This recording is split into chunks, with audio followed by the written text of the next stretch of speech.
Welcome to the 2016 Duckpin TV Championships. Today's event is going to feature our semifinal round of the team championships. We're going to have two teams bowling against each other in a handicap format. The teams consist of Kyle Shaw. He is joined by John Blaze, Josh Lowell, and Leo Montero. They will bowl against the team of Paula Fletcher, along with Bob Catlow, Sal Nassisi, and Jimmy Mulvihill. These teams have competed in the 10-game preliminary qualifying round and are now ready for the semifinals. Eric, if you had to take this match and think about the keys, what are the key elements to this match that you're going to be looking for as this unfolds? Well, this is a matchup that's many teams in the waiting. These teams have bowled a lot up until this point. I think fatigue is something that bowlers are contending with Sunday after a long weekend. And it's not just bowling games, it's energy being expended, supporting your teammates from behind. I think that's going to be a factor for both teams that they need to deal with. That said, this is what it's all about, right? You save up you get your second or third or 10th win once you get to the finals. This is sure to be an exciting matchup. Well, we had a chance earlier to talk with a member of one of each teams, and here's what they had to say. We had a great time this weekend. Everything was really filmed live, nice, and we had a great time. We came out of the woodwork yesterday. We won the last game, which was really important. We were down about 30. Made a nice comeback to put us in the position to come in last night, and we took 3 to put us in this first round bye, and got some money coming already. Team's doing good. Everybody's pulling well together. Expectation: keep it going the way we're going. Try to win every frame. Get some marks and take home the gold. So I mean, our weekend was good. We have great team chemistry. We have a lot of talent, a lot of younger talent. We have Kyle Shaw, who is arguably one of the best to throw a ball right now. We have Leo, who's bowling well from the Eastern, and then John and I, who are up and comers, and we can go nowhere but up. We just won a big match. We made a big run at the very end, and we're hoping this energy continues on into the next one. All right.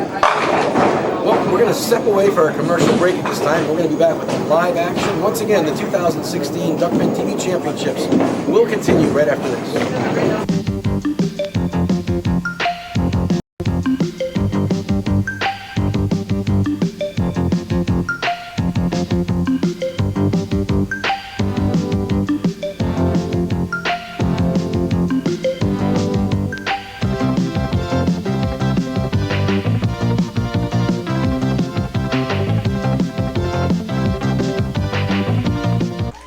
And welcome back once again, ladies and gentlemen, to Meadowbrook Lanes in Warwick, Rhode Island.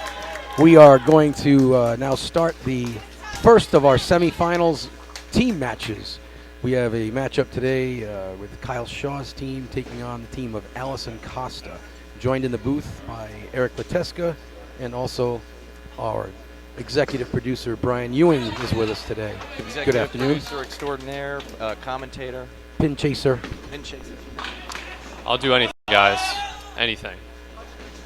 And we're off to a quick start here. We're going to have our bowlers going ball for ball. You'll see one bowler throw their ball, and then their opponent will throw their ball. So as we set the stage for this morning's first matchup,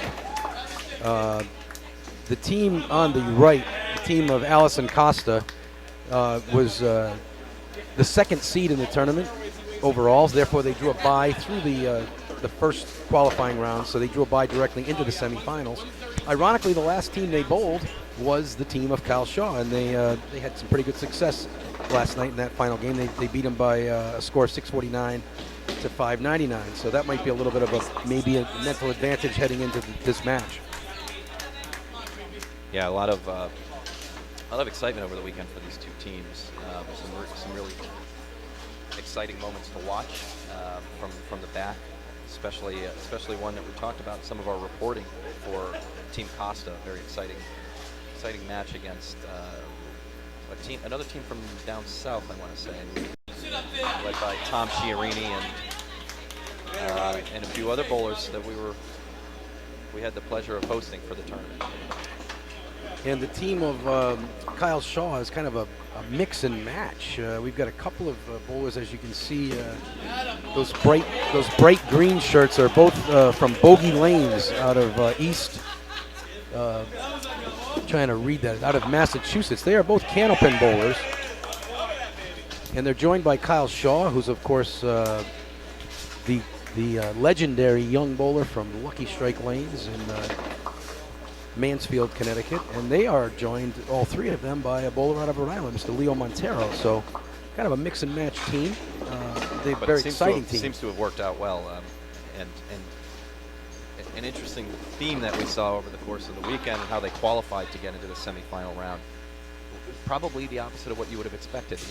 You have the heavy hitters in Kyle Shaw and Leo Montero, who really didn't have an outstanding weekend. A little struggle.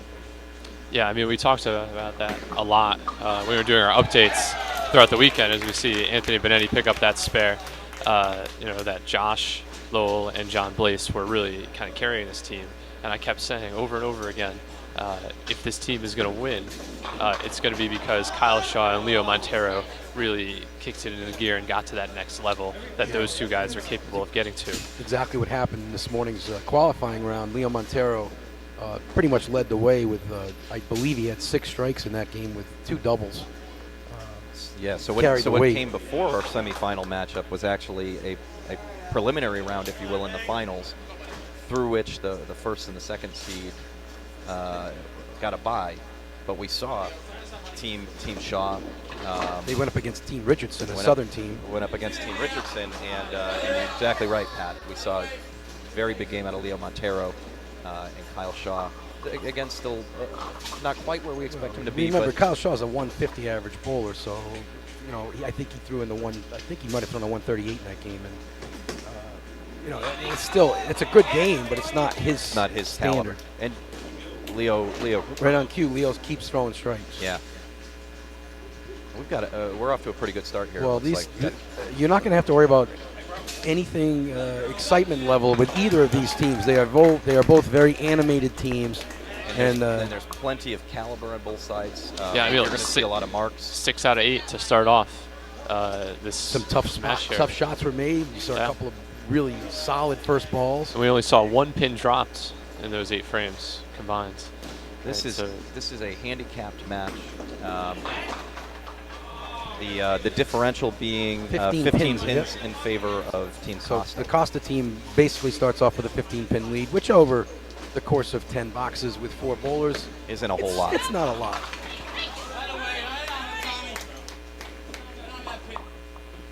This is Tommy Larson, who you saw on our broadcast. One of our several individual weeks ago. qualifiers. They lost to Andy Fairlett Against the eventual winner.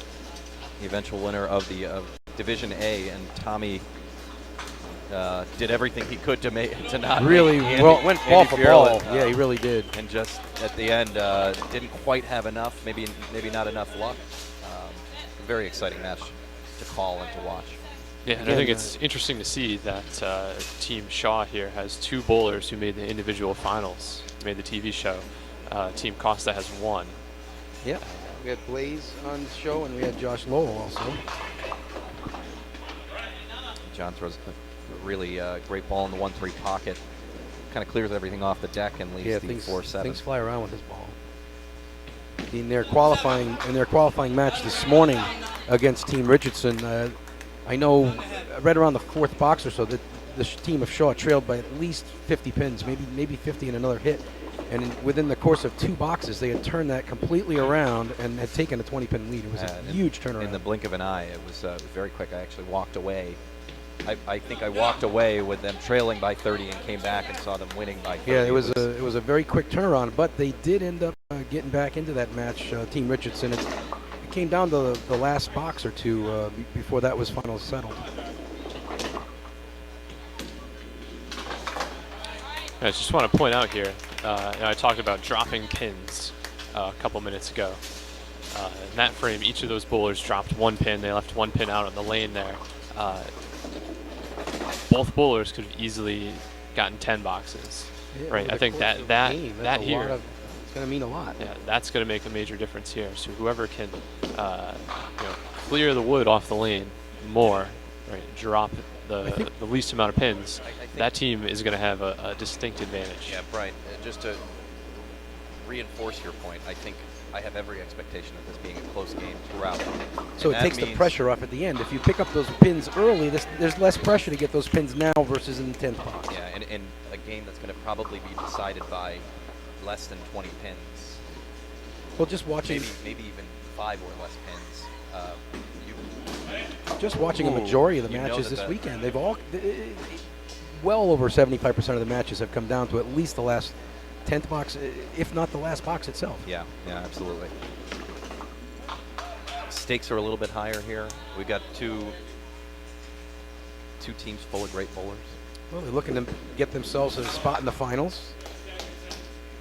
That will be happening. You'll be seeing that finals match in 2 weeks. Next week we'll have a match featuring Team Mulvihill, and they'll be taking on a team from, well, can't really say they're from the south, but their team name is featuring a southern bowler. It's Johnny Wilson, but he's paired up with some northern boys. That'll be happening next week. They had a very close game to qualify for this semifinal round as well. See, we saw Leo earlier this morning throw a couple of doubles in a game. He's on a strike right now. Let's see what he's got. Unfortunately, on the head pin, but just a little firm there. Allison Costa filling her mark. Now, Eric, they were talking about dropped pins. If you're Leo and you're shooting this, do you maybe risk it and try to make it? Or do you just go 3 and 3 and try and get as many pins as possible? Well, I think we know what Leo's we know what he thought he was doing. I think in the early going of a match, the pressure there is no pressure to try and convert something like that in the risk and reward. On that particular shot, though, Eric, he was filling a strike, so there is a little added incentive there to try to make 3 at least. Absolutely. Because you are still loading. So maybe even more incentive to keep conservative on that. Which he wasn't. Which perhaps not by design, but correct. He ended up nearly converting. Well, let's put it this way: getting a more favorable the shot he threw, the ball was in between and had a possibility of going through the hole. Right. And that is the risk and reward right there. Right. We saw Allison Costa convert her spare. Very nice pickup. The Costa team is off to a very good start. Predominantly spares, not any strikes yet from that team, but the way they're throwing the ball, they are sure to come. Well, so far through 2 frames, Team Montero, Team Shaw, trailing by 12. They started the game trailing by 15 because of the handicap and have only made up 3 pins, but they're actually also trailing by a hit. And a hit, yep, there's an extra hit for Team Costa. So Costa may extend this lead from 12 after this frame, after those fills are tabulated for. We have a little break in the action because one of the lanes is not reset yet. It's you can hear the pins from here popping around. It's getting ready to come down any second now. The old Sherman pin set. You can hear them.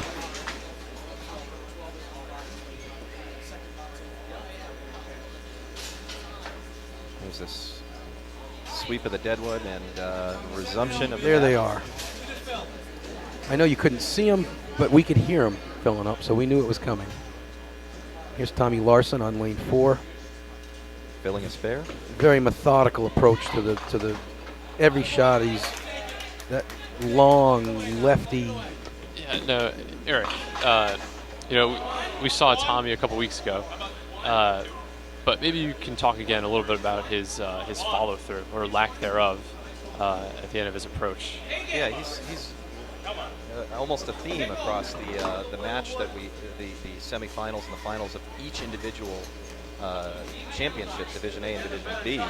There were a number of bowlers who have a little bit of an unconventional swing and an unconventional follow through. Mark Parker, Joey Sears, and Tommy himself. Just not not the classic style, but something that really they have figured out how to work and master and do just as well and achieve the same results as everybody else. I think one of the things we talked about in that match, especially you referred to it quite often, was the rotation he gets on the balls. Yeah, so really Tommy works the pins. Tommy has a short backswing, but a really, really good follow through. He stands up. He's on well balanced when he releases the ball, and then he also has a really good snap at the bottom of his swing, very reminiscent of what we see out of Andy Fierlet, and we know how well Andy Fierlet does around here. Just maybe a few miles per hour slower than Mr. Fierlet. The first backdoor action of it didn't quite catch all of them. Took out everything but the 7 on a very, very Oh, and John light hit. Blaze And Blaze says right back at you. I'll see that and raise you one. Please don't take this the last 2 balls to think that you are able to score well in duck pins by not hitting the head pin. That doesn't always happen. Yeah. Now, guys, we've just seen Team Costa miss a spare. Last frame we saw Josh Lowell miss a spare. So I think we're even in that respect. That's going to be another key to the match. You know, we talked about drop pins, but those single pins, you know, there's only going to be a certain number of opportunities. Opportunities run out. And that's one of the battles I think we should be watching closely here, is who makes more of those single pin spares. And another way of looking at it, the other side of the coin, is just who's going to commit fewer errors, make fewer mistakes. You saw John Blaze convert his single pin spare, perhaps a little bit, most bowlers might say that was a little bit easier than shooting the 7 pin in the corner. He shot the head pin. Here's our first strike for the team of Costa, thrown by Anthony Benetti. And you talk about chemistry, guys. If Anthony Benetti gets going, his he's contagious. right? Absolutely. His attitude is contagious. He's just I full think, of energy. You know, if we see him throw a couple marks in a row, the momentum is certainly going to be with Team Costa all around, almost certainly. Contagious is the word. I think Tony's got capable of taking the team either way, down with him if he's really getting upset, and that's what happens when you have an emotional leader on the team. But he's been in positive spirits throughout the tournament, and they're certainly happy to be here. I think they're going to make the most of the opportunity. Anthony averaged just over 133 for his 10 games, which you know, it's a reasonable, respectable. Maybe a little off his yeah, pace, a but little bit. in the neighborhood, and this is what you get with a team like this. Josh making quick work of that 6 pin for a 10. Get everybody capable of contributing with a lineup like you have on Costa, actually on both of these teams. So you complement each other well. When one person bowls perhaps not as well as they'd like, ideally you've got somebody there to pick you up. Pick you up. We got a couple of bowlers on that team that really do wear their hearts on their sleeves. Robbie LeVake, when he's fired up, he gets really emotional, but you got to hopefully all the team members can keep themselves from channeling that negative energy that can get in there too sometimes. Yeah, back to the action. Leo, that was his second chop straight through the head pin in a row. He's going to have to make an adjustment. But first things first, he's got to get 2 more of these pins minimum. Both of the anchor bowlers are struggling right now with pins on the deck. Allison's got 6 more to clean up and 2 holes to throw the ball into. She only picks out the head pin, so that is just the very difficult box. Most frustrating outcome on a frame like that. So even though that's an 8 box for Leo, it's a 3-pin game, which, you know, again, if you can gain 3 pins a box, that's going to make up a lot of ground over the course of the whole game. Allison had preceded that frame with two spares and maybe giving herself a little bit of room to have an off frame.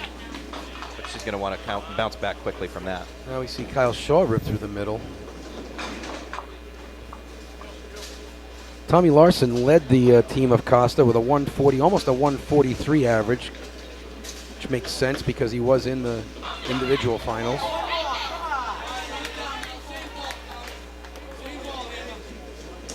We see the differential about where it was the last time we checked in on it. 12 pins, 10 pins now.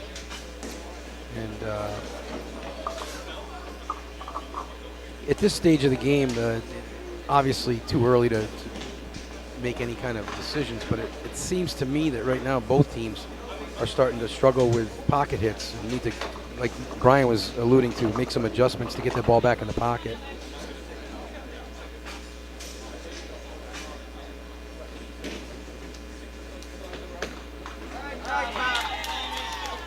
See Tommy Larson converting the 5-pin for a spare, and Kyle Shaw cleans up his 2 pins for a 10 box. Again, we are only through 3 boxes here. We are joined in the booth right now by Mr. Mark Parker, as they refer to him in the Rhode Island bowling alleys and all across the land, right? Yeah. Yeah, they refer to me as other things too, but I won't mention them now. Only stuff we can say on the air, Mark. So, Mark, a couple weeks ago, about 3 weeks ago, 3 shows ago, we featured you in a match for the handicap division finals. You found yourself matched up against Mike Guinero. Give us a little recap of that. What kind of a recollection do you have of that finals match? Yeah, so I mean, the first step is if you're a top seed, you want to finish last. You want to put the fate in your own hands. The old Jeff Young advice there. And so that's the first step. You want to be able to control your own destiny, and so and you also want to start strong. So I think I started that game off with a 10 box, and I believe the first game too. That's how you want to start. And if you start with an open, it automatically you're not applying the pressure that you want to your opponent. We got a big ball from Josh Lowell here. Josh Lowe on a little light off the side. So you were talking about leaving opens and cleaning up wood. Yeah, I mean, you want to start off with a mark, but I didn't. And so at that point in time, I really, in my mind, I don't even expect to win because I just didn't start well. But And come Eddie back with a with 2 3. marks, you just got to keep plugging at that point. And, I know Mikey struggled a little bit, which, I know that helps, but you still want to bowl well. And luckily, I did pick it up after that open frame. It was just, out there having fun, focusing, having fun. And Eddie with a pick, he picks it up. Hey guys, we talked about momentum. There it is. Big pitched swing out right to there. the right a little bit, but he comes back and he's pumped up, Yeah, look at and you can see, right, 3 spares in a row. Yep. Team is starting to catch fire. They've got the Anthony's- momentum. Anthony While is a Team very good Shaw, teammate. the Still going through the Leo, middle. Kyle, John, they all chopped through the middle 4 3 red dots times in a row. row. You thought that Josh maybe broke that streak, left 5 but couldn't convert. So let's see if Leo Big can, ball for Leo can here. get momentum going. Not quite, but they got to get something going soon, or else they're going to lose track of momentum here. It's a big opportunity for Allison Costa here to continue the spare streak. Chance to convert the 7-pin. I got to wonder there, guys, if Leo maybe made an adjustment after going through the middle a couple of times, perhaps over-adjusted. A little too fearful of ripping that head pin the 3rd time in a row. And We have an opportunity here for Costa to put 4 loads up on the Shaw team in 1 box. That'd be a huge turnaround. That would be a huge turnaround. She walks away. And Pegs it. That's what momentum gets you right there. Your Like- top 3 have marks, and that's it. You're almost guaranteed to make that one.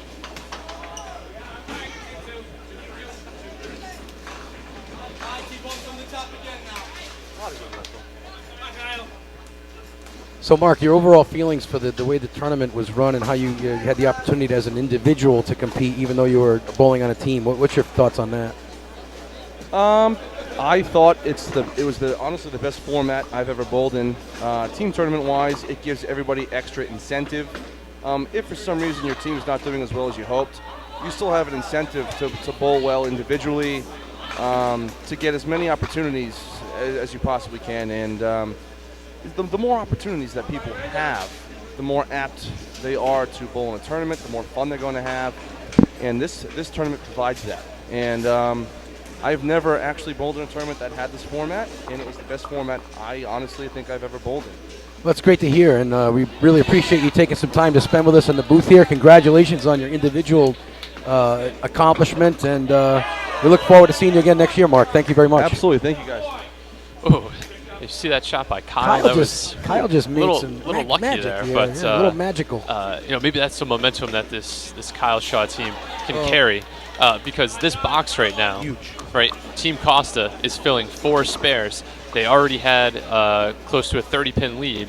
They fill all those well. and this game could be put almost out of reach for Team Shaw. So very, very important Although, frame for both teams. thinking back to this morning, they were in a very, very similar position exactly at this point, and this is where they turned it around. So we'll see if they can maybe start that again. Rob Levesque in the 1-2 pocket. A little bit light and gets 7. And here we go, right on cue, John Blaze with a bomb. Yeah, look at that. That was textbook. No pins Clean. left on the plate. Absolutely Just all clean. down into the pit. Oh, Amazing shot by Rob Levesque. incredible. That is a tricky shot to make. Very difficult shot.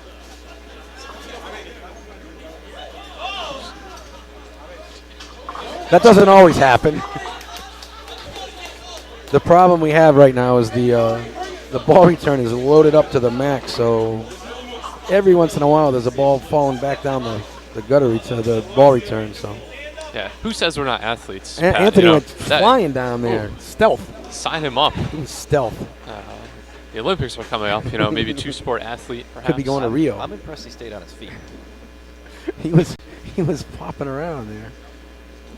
More importantly, he's on a spare load, and that isn't going to make him too excited. You know, Team Costa is not putting Team Shaw away right now. This was a huge opportunity. They haven't totally squandered it, but certainly haven't taken But there comes advantage Team of it. Shaw right back, and Lowell just kicks out the 5-8. Feel the momentum just Unbelievable. absolutely switching sides right now. After that devastating, almost devastating fourth box, Team Shaw is coming roaring back here in the 5th. And Tony gets Cleans it up. That's we saw Allison just pick out the head pin for a 5 box. yeah, eight's a pretty solid For frame that there for with that third ball. standing before your third ball. See if Leo Montero can finish the adjusting here and find that pocket. Finish quite a frame for his team. 3 marks so far. Looking to make it a perfect frame. Yeah. I'll tell you what, though, guys. Leo does not look comfortable to me. I think you got to worry about over adjusting, making too many adjustments, thinking too much about it, and kind of just getting back into a rhythm rather than making little tiny adjustments that might throw you off even more. Looking right now, that's my worry right now. If I'm Leo's teammate, absolutely. And looking right now, that shot that Rob Levesque made is really looking big right now. That's a huge spare save. Yeah, Allison Costa here, the anchor of her team, has to assume the leadership position right now. Her team is desperate for a mark. Well, you're looking at Shaw's team with the potential of 2 doubles. Montero hasn't thrown the ball yet. We know he's capable of throwing doubles. She fires the ball right in the pocket again, leaving the 7 pin. Great ball. Here's an opportunity. She was filling that mark in the 4th frame. Wowzer. Look That at was that a one. very active pin flying across, but unfortunately up in front of the 10 pin. yeah, you can see it was really way far away. Yeah. That wasn't anywhere close No. to knocking over the 10. And Allison all over the 7 pin. Big You know, shot here for Leo. It's one thing to make an adjustment to hit the pocket. It's another thing to get your singles. He's all over that. And Montero He finishes the frame. That's 4 frames, 4 marks. So right now we're going to take a commercial break. It's a 43 pin advantage for Team Costa.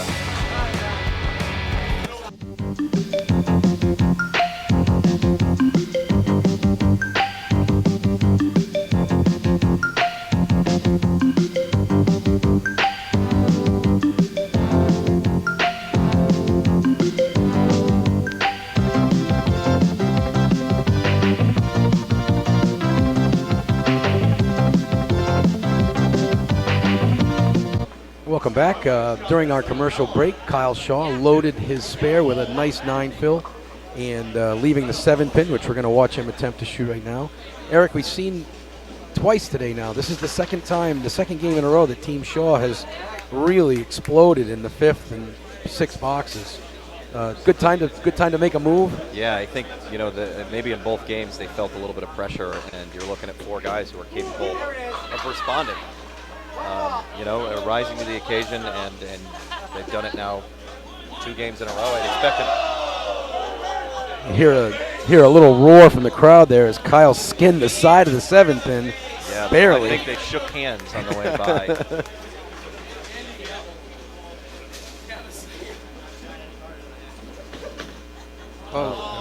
Very, very unlikely. That was the case for me where not having that traditional follow through for Tommy hurt him a little bit. Well, I kind of just ball stayed right where it what came out. What I think I noticed there was, you see, it's all about how his posture when he released the ball. He was standing pretty straight up when he released that ball, which makes it really hard to take advantage of the follow through that he does have. You saw him a little bit down or deeper in his slide, and John pegged Blaze 5 pins loaded to a the 10. strike. Got a little underneath that one, bounced it, and got away with it. That's something I saw John Blaze do a couple of times this weekend. Kind of bounced that Down ball, really low. Gets down very low. I think we saw him throw a hammer strike on our broadcast a few weeks ago, doing exactly that. Well, I believe that is a little bit of his candlepin background. The candlepin bowlers really get that ball down fast on the almost right at the foul line. Yeah, very little you loft. see him normally putting the ball down just the way he did there to cover Correct. that 2-pinner. The ball kind of hits the lane really smoothly. Occasionally, I guess he just drives it down into the ground with a little extra force and maybe releases the ball a little. Had an interesting conversation this morning with David Richardson. Him and his guys had a little time last night, and they drove down to Webster, Massachusetts, and threw a few games of candlepins. They said they really, really enjoyed it, but found out real quickly that you cannot loft the ball at all. They found out you have to keep the ball down. A lot of crossover back and forth. Yeah. Here. Hey guys, sooner or later somebody else is going to have to take over counting because I can't count that high, but that's 6 marks in a row for Team Montero, Team Shaw. And again, 5th and 6th boxes, they have been on fire. Another ball a little light in the 1-3 pocket. Josh but, is makeable 3-pinner. Josh is, he's throwing a fairly decent game, but he's not quite target. He's not locked in on his target on that first ball, and he's leaving a few extra pins. You know what? I see the difference in his ball right now is that he's not getting as much rotation as we usually see. Yeah. So it's hitting that pocket light, and it's really flat. Not driving. It's not driving. Not driving. Not getting any mix out of these pins, and that's why he's leaving some of these. Yeah, I don't think I would blame the lane conditions. I definitely think it's his ball just sliding off. Put that ball out there a little bit. So there's the end of the streak. Thank you very much, Eric. We don't have to worry about counting anymore. I think they did me a favor because Benetti takes advantage of the extra pin falling on his first ball, drives home that 3-pinner. yeah, I mean the Lowell, the big fills, 10 box. The fills in the preceding frame are not done yet. But 6-pin differential. Costa's team still retains the lead, 24 pins. It's certainly not comfortable, though. Certainly not There's comfortable. plenty of room left, and Actually, as we said, maybe it's 14. There's a mark that hasn't been added in yet. score Yeah. But And there's Montero ripping again through the middle.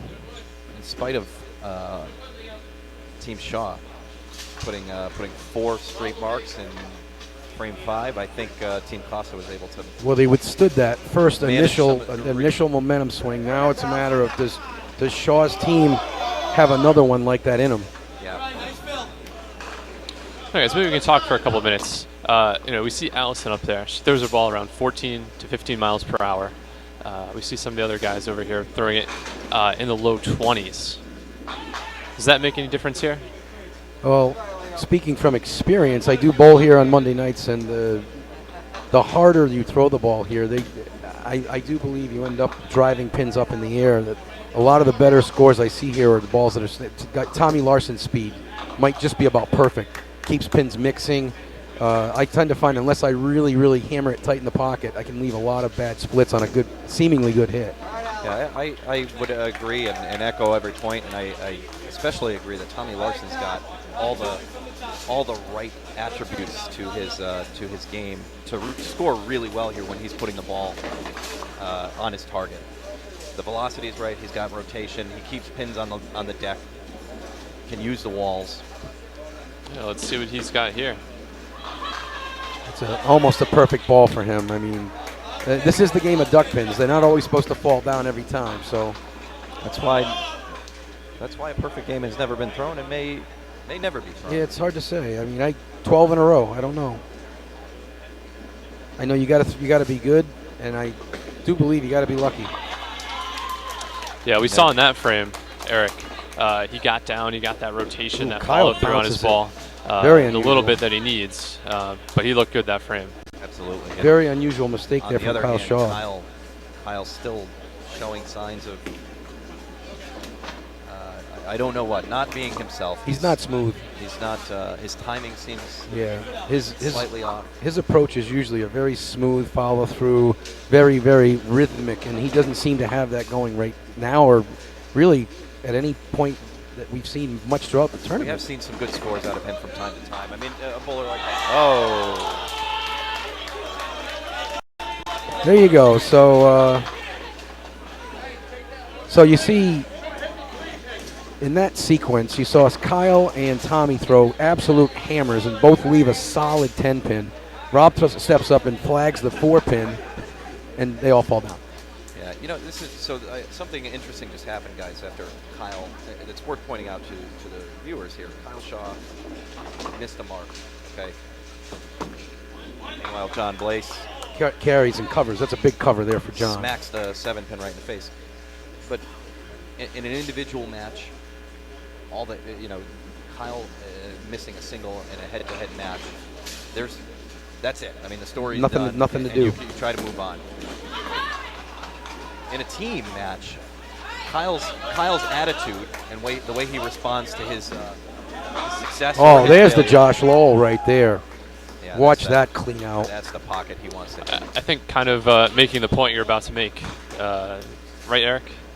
Yeah, absolutely. Guess what happened? You were just about to make this point. Go ahead and Sure, finish. sure. Kyle, Second time Team Costa has converted the 4-9-10. That's twice this game. That's a 6-9-10. No, it was the 4 again. 4-9-10. Same shot that LeVake made. It's getting good now, folks.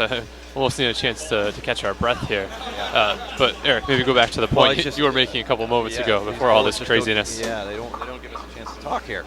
Kyle is a leader on this team and can absolutely influence his team's level of confidence in this match. If he comes back from missing an opportunity and is upset, distraught, he will affect the way the rest of his team feels. And you don't see that out of Kyle. So and that's what's unique about the format, is you lead the team with your bowling and you lead the team with your attitude in individual matchups. And to your point, Eric, his team responded with a spare strike, followed by another bomb strike. Oh. So the team responds just as you were saying. Kyle's demeanor doesn't give them any kind of negative attitude, negative feeling. They come back, spare strike. That's right, absolutely. And what a strike that was. That was a lot of monster. pin action. Yeah. And just to Heavy clarify, hit. on that shot LeVake and Benetti made, that's the 3-9-10. I know somebody out there is going to catch me on that. It's the 3-9-10, which is a Right. very, very So difficult. Once the second time, indeed. That is a difficult It's a thing very, to and they convert. both made it We've clean. seen it 2 out of 2 times. It wasn't even lucky. It was a clean make both times. Oh, A lot of times to make that, you got to either punch it and get lucky off the back or slide that 3-pin exactly really. what they They did. made it absolutely clean both times. Allison Costa kind of fooled me there. I thought that ball was going to track right into the. Yeah, that never finished its destination. Yeah. So now we have a real critical point in this match through eight frames.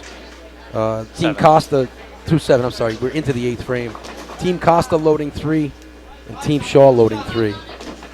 Still at least a 20-pin differential, I believe. 16 pins in favor of Team Costa. There's Kyle coming back. There's Kyle Shaw paying the price, as they say. Missed the 10 pin last frame, but How often do we say that? throws a strike. Automatic. That's 3 strikes consecutively for Team Shaw. Not sure how that 2-pin is still standing. It looks to me like it's leaning. Very, very big shot here for Tommy Larson. We've seen Tommy in a couple of weeks ago and earlier. He struggles shooting the 2-pin. Something about maybe the rotation of the ball. It's hard for him and to get the target ball to line that spot. he tends to play from. Yeah. It's a tricky shot for him, especially when you got to slide something or get the ball to react in a particular way.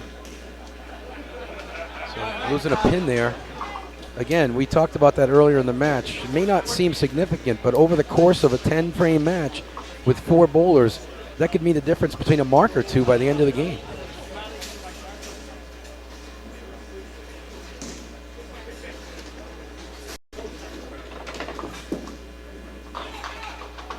See the similar leave on the right-hand side from John Blaze, but still an 8 fill. Not to belabor the point, but that third ball in this game is so important, and I think we've talked about this in other broadcasts where it's the difference between maybe a 137 bowler and a 129 bowler. That extra pin every 2 boxes or so, the extra 2 pins. That really is what I think separates the professional standard bowlers versus the recreational league bowlers, I think. Yeah. And there's John Blaze converting the 3-10. Still not an easy 2-pinner. You got to get the ball No, on at least one the side 9 or wasn't there. It's not like shooting a single, where all you got to do is knock the one pin over. You got to be precise on one side or the other of the 3-pin. So it looks like Team Shaw is going to pick up another 2 marks now going in this 8th box. They've picked up 2. This is another one of those little runs like they did in the 5th and 6th. And this is a critical moment here. Josh Lowe and Leo Montero both on strikes. And Kyle Shaw, back to back to back. Right? If any one of those bowlers can turn that into a double, I think this match is And over. they are That's all my capable. prediction. They are all capable. Head pin hitters, 8 out of 10, 9 out of 10 times. We could see a double here in just a moment. That was very thin hit. Now here's an opportunity for Josh. He's on a strike. He's counting against a box where he's gaining. Absolutely critical here for him to go after 3, I think. Yeah, at this point you're still accumulating as many pins as you possibly can. You're not shooting to cover, you're shooting. Yeah, I think you go for 3 here, and if you catch the 4th one, so be it. But you got to make an 8 load. You can't afford to have 1 Absolutely or not. 0 on this next ball. Absolutely You gotta not. try to have 3. Big ball here for Anthony Benetti on a fill. Wow. Serious action out of the back of the pit for that one. A lot of noise from the crowd on that one. He's gotten some really good pin action today. Throwing a really good ball. And we are in Rhode Island, and Anthony Benetti is a hometown boy, and Josh Lowe makes a valiant attempt there, but again, more importantly, a 9 load. 9 load, and actually, Tony Benetti converts that 2-pin. Benetti doing his job. To the earlier point of just trying to go for 3 on a ball like that, you have 4 potentially built in if you convert to 3. Well, and on that shot, it was kind of a bonus. If you make 3, you probably do get 4. Yeah, you don't. There's no reason to try and convert. Absolutely not. The only way to really logistically make that shot is to try to go inside of the 3 and hopefully come off the wall, whereas you're also taking a chance there going right through the middle. Right. Here's our second chance for Shaw's team to throw a double. Pin standing up, a lot of action. The 7 remains.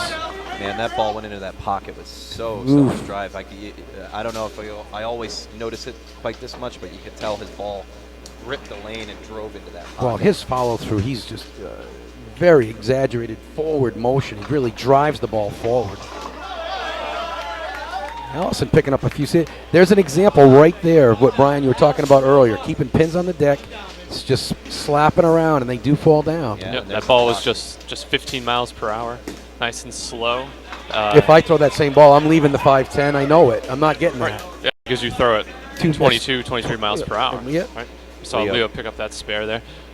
One more opportunity for that team to catch a double, but one spare out of it. They filled both strikes well. Yeah, Allison does her job maintaining her position.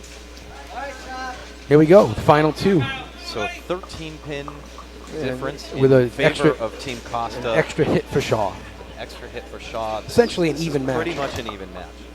Single-digit difference. Unless Kyle throws a double. Well, then there's a different story. But I think, back to your point earlier, Brian, I think that Tommy, between them. Shaw's team's 3rd attempt at a double, and Kyle crosses over, hits through the 2. Now it's important. I saw that Kyle saw the magnitude of this moment. He was really, really wanting to get that strike. rushed a little bit. He did. You saw it. He got to that line. Absolutely. His body was turned. His arm was way ahead of his body. I guarantee you this that's approach something- here is I guarantee he resets his mind, and this is a much smoother ball. And Tommy, wow. that's a shocker. 2 surprising results here. Tommy Larson. Well, Tommy, I mentioned earlier that It's 2 pin difficult with that seems to side. be a little tricky for him. And, Kyle put himself Kyle, in a bad position now. You just don't see balls like that at a It's a Kyle. very, You don't see very, frames like that at a Kyle very absolutely, often. totally out of character there for Kyle Shaw. Major setback on the scoreboard. Kyle does what we talked about earlier, comes back and encourages his teammates. Yep. Well, now his teammates have to pick him up because that was clearly a discouraging box for Kyle, and he needs some help now from his teammates. You know, guys, I Really think a missed opportunity. That was basically two 10 boxes instead of Yeah, taking he threw a advantage mark of the away, hits. really. I think right now we just reached the point in the match where these bowlers are really starting to feel the pressure. Oh boy, oh boy. Teams got a little quieter until that. Of That course. was that'll wake you up. That's a little wake up call from John Blaze. That was I think a bomb. Off Backwards the head bomb, pin. yeah. And it got his team energized. Right? Well, you know, good we're recovery. starting to see some perfect example. Perfect example. Filling a mark, by the way. Filling a mark. starting to see some worry in their faces. Well, when they're getting Kyle a little Shaw tense. throws a 4-load 5-box, 6-box, you know you got problems. If you're John Blaze, you're thinking I got to pick this up now. No time to wait. Huge box for Anthony Benetti right now. It's a 2-pin game. 2 pins. That's it. 2-pin game, even hits.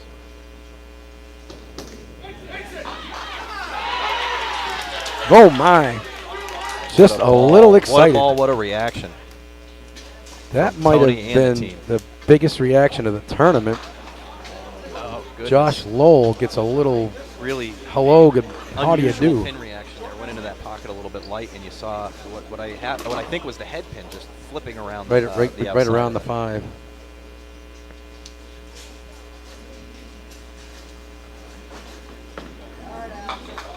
Great attempt by Josh to try to clip that off and pick the 5 up, but now he needs to just make 10 and hope that Leo and the rest of the 10th box can pick this team up. They're down. Yeah, critical pin there. They're all big. They're all big now. So we have both Leo and Allison on marks. Shaw's team at this time trailing by 12. Great ball from Allison. Filling a mark. That's Team Costa putting 18 pins on their 2 marks. They're maximizing their opportunities. Leo lucky break. Lucky and ran, started out sloppy and got progressively worse. You take the count and then hope you can slide this pin over. Filling a spare. And now Allison picks right up, and she picked up right up. As soon as she released it, she knew. Ball had no chance. Now is a moment where the risk reward equation changes. You do what Leo just did there and you miss while you're attempting to make it. You're going to sacrifice 1 pin, which is in a close game.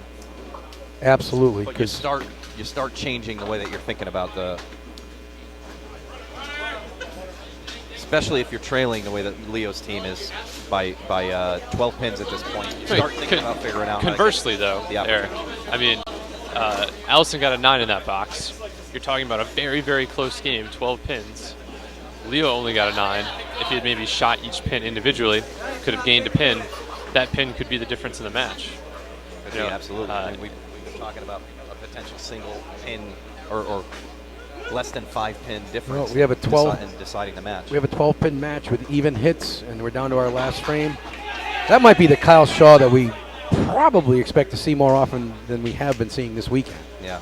That was a completely perfectly timed, perfectly released, and perfect. Yeah, exactly where he wanted to hit. That's the second or third time in a row, I think, on lane 3 that we saw Tommy come high in Brooklyn. He's not carrying strikes, not carrying 9 drops with that, but a 2-pinner on a side that, you know, we've been talking about maybe a struggle for him, the left side. Big moment here.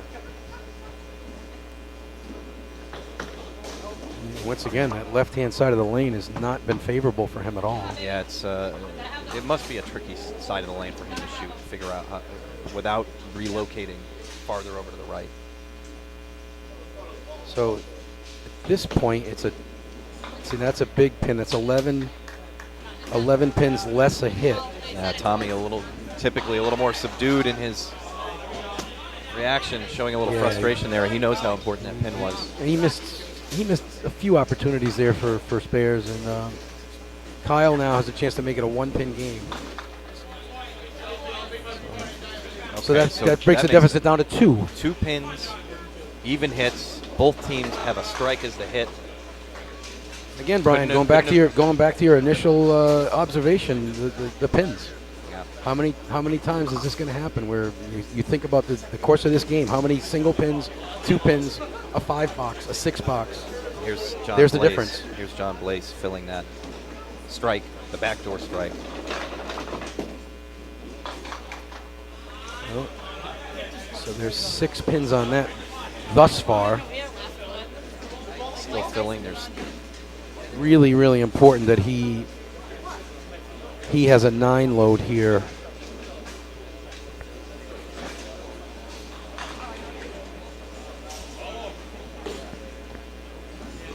Critical moment in the match.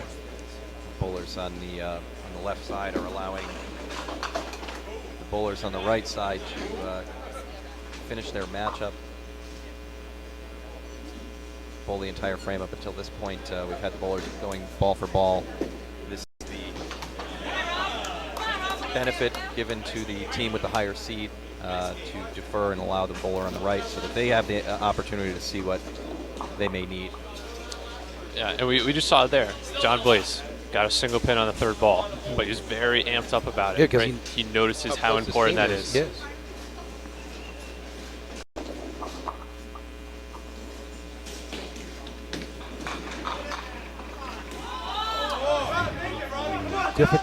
Difficult break for Rob. Not an impossible shot. This is 2 ways to make this. 3 if you count the bounce out.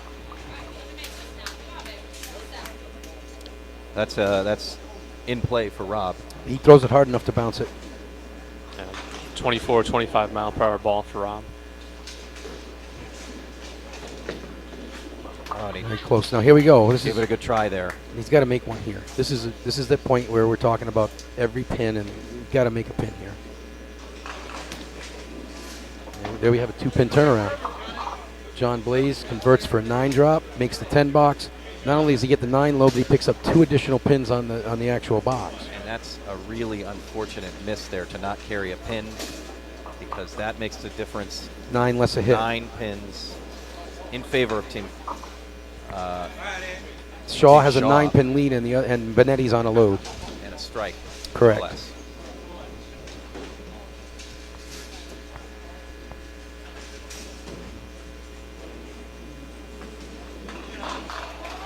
That was a quiet. Did you hear that ball hit the lane? It barely made a noise. I only heard the pins crash. That ball barely hit. When it hit the lane, it barely made a sound. I noticed that on that release, it was perfectly smooth, and what a result. I think that's a good sign that Josh was very well timed in his delivery on that ball. And the results showed it.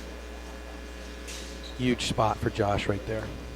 Yeah, you talk, Eric, about how the bowler on the right in the 10th frame is going to bowl the entire frame first. You know, plus and minuses to this, right? Josh gets 20 pins in that frame, puts a little bit more pressure on Anthony. Yeah. Though it's not necessarily required that the team on the left allows the bowler to finish their frame.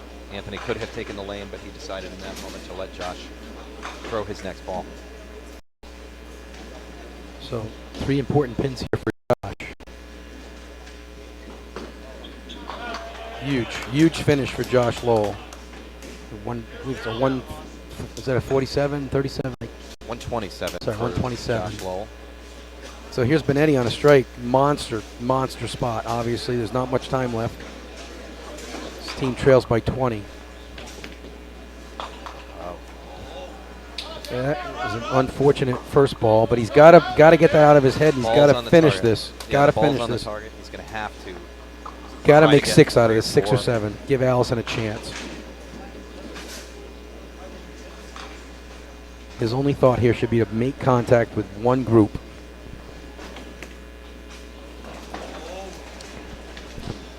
After throwing a very critical strike in the 9th frame, Tony Benetti unfortunately goes through the middle and then chases it to only get 4 pins. Gives Leo Montero, I believe, a 10-pin lead.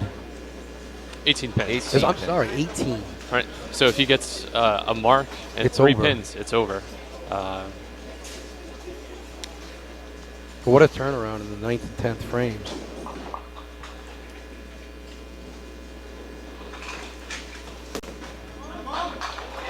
That might just about do it, boys and girls. Yeah, got to say that's it. And you know, Leo, keeping at it, started off the game. How many times did he rip the middle? Did it matter? 4 or 5. Yeah. But sticks with it, makes those adjustments, comes back, and you know in the critical moments, you know, from the 7th frame on, right? Strike, spare, open, strike. He's on the bottom. He's the anchor man, and he earned his spot today in both matches that he's bowled thus far today. Well, here's what's happened in the 10th frame, guys. Team Shaw, Team Montero, 3 out of 4. Oh, this match isn't quite. It's not over yet. It's not over yet. Needs one more. He needs to make one more pin. And I'm going to go out on a limb here and say he gets at least 1. I would say he does not go through the middle. And that is wow. The conclusion. The result is so Team Shaw known.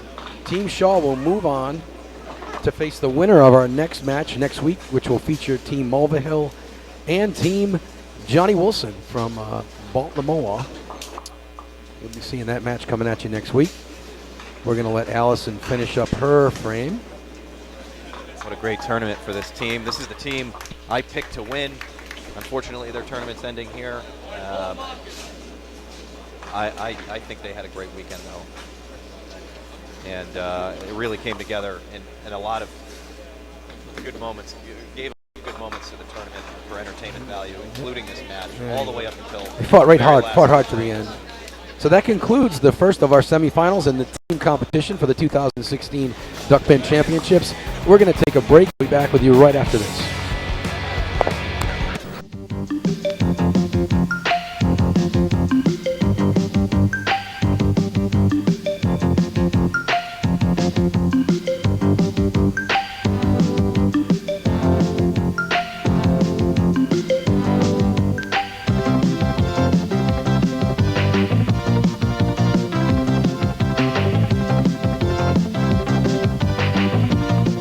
To our coverage of the 2016 Duckpin TV Championship. We just concluded a semi-final match between Team Shaw and Team Costa. Very exciting match, close throughout. Team Shaw emerging as the victor. Pat, what were your thoughts of the match? Well, it was, as you said, a close match throughout. A couple of the key moments I thought, first of all, Leo Montero, the anchor man, even though he didn't have a great game, he had moments where when he needed a big ball, he threw it. And that happened late in the game with a big strike. And on the opposite side of that, Anthony Benetti stepped up late in the game with a chance to either tie or take the lead, and he goes to the middle. Yeah. And that was a really key factor. A critical moment. I mean, he followed behind it. I'm not sure that would have made a big difference, but he was solid throughout. He was. Absolutely right. Maybe the moment that's mattered. But that was with 2 frames left, or 3 frames left to be bowled across both teams. Correct. It was close right up until there. So we actually had a moment to talk with one of the bowlers from the winning team, and this is what they had to say. I thought it was an exciting match. It came down to the 10th box for sure. I do think the turning point in the match was when Anthony Benetti ripped the middle and then went through the hole, gave us an opening. So I knew that if I got up in the 10th and I threw a strike, it would seal the deal because we had enough pins to carry the game. So solid overall game, clutch. 3 of our 4 bowlers got marks in the 10th box, and Johnny made a nice 10 box to keep the wood. Overall, a solid game for everyone. All right, that's going to do it for us, folks. Another great match. First semifinals of the team championship, 2016 Duckpin TV championship. Next week's match is another semifinal. The second semifinal match is going to feature Chris Castiglione, Mike Guarnero, Chris Loud, and Johnny Wilson. They will be matched up against Bob Patlow, Paula Fletcher, Sal Nassisi, and Jimmy Mulvihill. Sure to be an exciting match. And that'll do it. So don't forget to like us on Facebook, follow us on Twitter, and share this video with your friends. Take care.